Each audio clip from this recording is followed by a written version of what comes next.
So we've just been watching a fantastic gig with Mike Ross, Jack Hutchinson and Troy Redfern. You can see them in the back there, just currently signing CDs, their new CD. So we're going to have a little chat with them in a moment and see what's what about this band and this tour.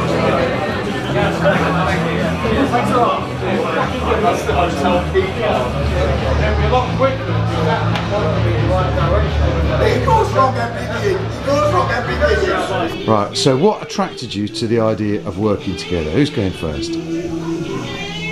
That looks like you, Mike. It looks like me, doesn't it? What attracted us to the idea of working together? Well, I'd worked with Jack a little bit before, and I just wanted to be in Fleetwood Mac, basically. I just wanted, there's only two bands I really like, and that's Fleetwood Mac and the Allman Brothers Band. And I figured that I'd start with the 3 guitars, and then later on we get another drummer and an organ player. So like Stevie Nicks? Not that Fleetwood Mac. Oh, okay. Right, so Jack, what about you? I've been in a solo situation for a couple of years, and the idea of working in a band with triple guitar harmonies was really appealing, and also just to kind of have a laugh and be on the road with some people in a proper band. It was really attractive in that sense. Troy? All of the above, but also just to collaborate and write tunes with other people that are on the same page, because we're all sort of into the same music. We differ, what our core interests are, but it's just good getting together with people, writing stuff and getting that and playing it and meaning it. We're not sort of we're not going out there and faking it. We're kind of, it's for real. And so, alright, what's the best thing to come out of it creatively then, would you say? Who's going first? I'll go first. Well, I mean, we have this album of original music that we collaborated on that, I mean, as I said earlier, this whole project just started off one gig.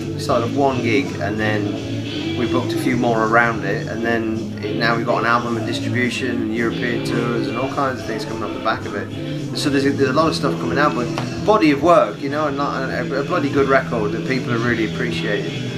That it wasn't even a concept 9 months ago. So that's my big.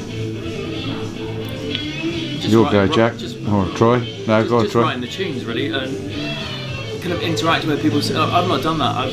Since I've had my band, I've been writing in a bubble, just writing by myself and presenting the music to the band, and this is completely different. You're sort of throwing ideas to each other, sending stuff backwards and forwards, and working on it as a band. And that's been great, with these guys. And I think the songs, they just started out as acoustic songs, and so we went into the studio at Brighton Electric and just played. And so it's I think the record's really fresh sounding because none of it was rehearsed, and we just played off of each other. So it was, all 5 of you were in the recording, or no, I wasn't. Jack joined later. After, It's kind of part of the organic way that this has grown. Because we just made some quick decisions. Come on down. Darren and I were spending time in the studio recording tracks for what will be a future Mike Ross Band album, and so I booked an extra day around it, and we had Jack and Troy come down, and we just used that space then. So I played a lot of the bass on the album, and then we got Jack in a bit later on Ulysses in here to do the stuff for live, but Yeah, it's all got to that point now though where I feel like I've been involved with the songs. Well, you certainly seem like as though you've been there since the beginning, in terms of how it comes across on stage. As well.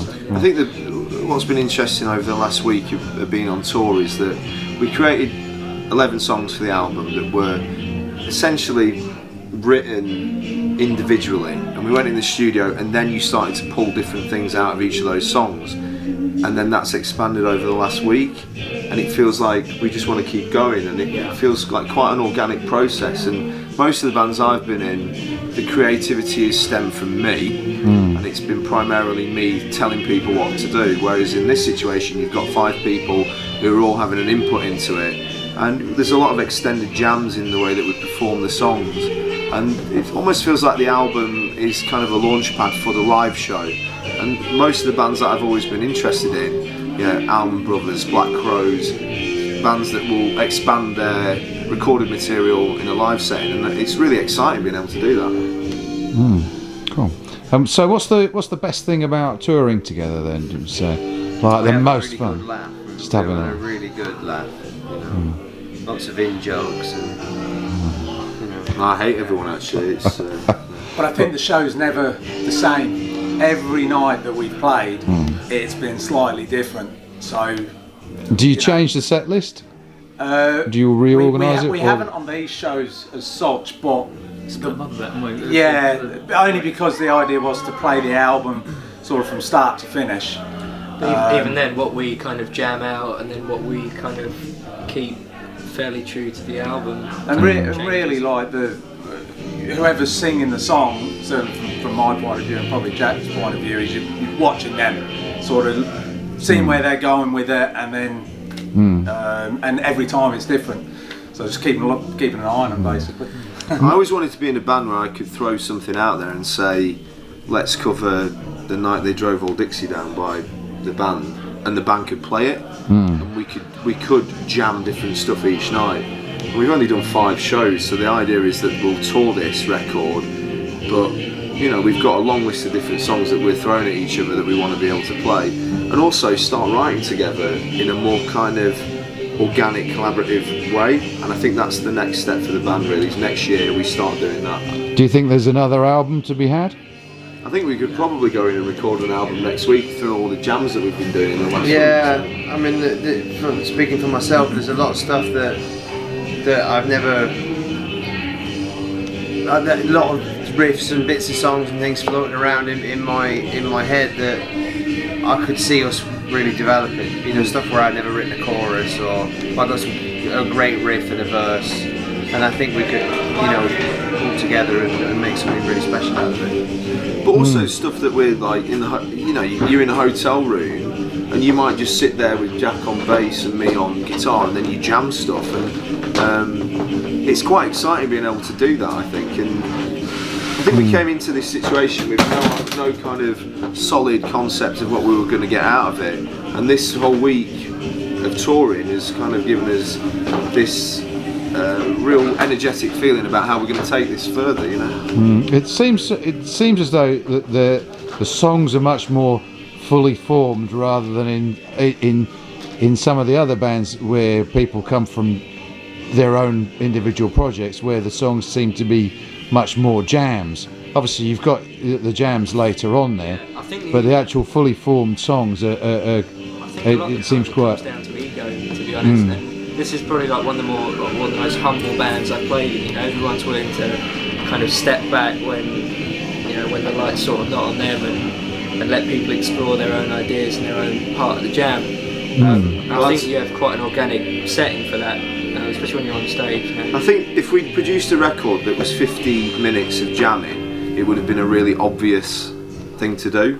Whereas I think we all wanted to produce a record that was packed full of tunes with big choruses and songs that we could then take out on the road that would become recognisable, then we could expand it. And it's quite interesting reading responses to it, because we've had kind of these incredible reviews of the record, but also some people saying, why is it not 50 minutes of jamming?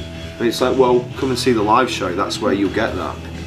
Yeah, you know, we I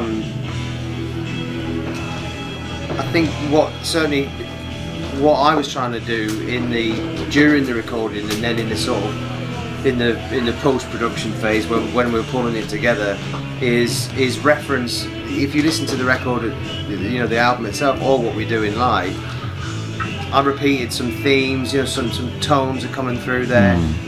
The way the harmonies are constructed. So Jack has a song which comes from a very different place to one of Troy's, but I use the same interval in the harmony in the chorus.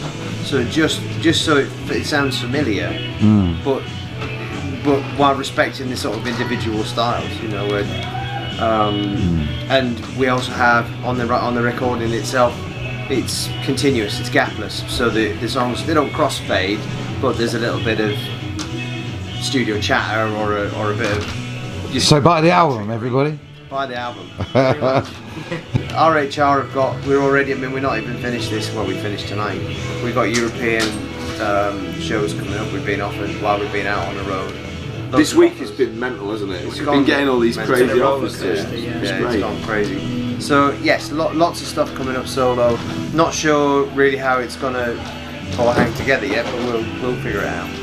Fantastic. Well, best of luck, lads. And that, I must say, was an exceptional gig. One of the best gigs I've seen this year. Thank you very much. Thanks, and good luck, and I'm sure you'll have a lot of success. Thank you, man. Thanks, man.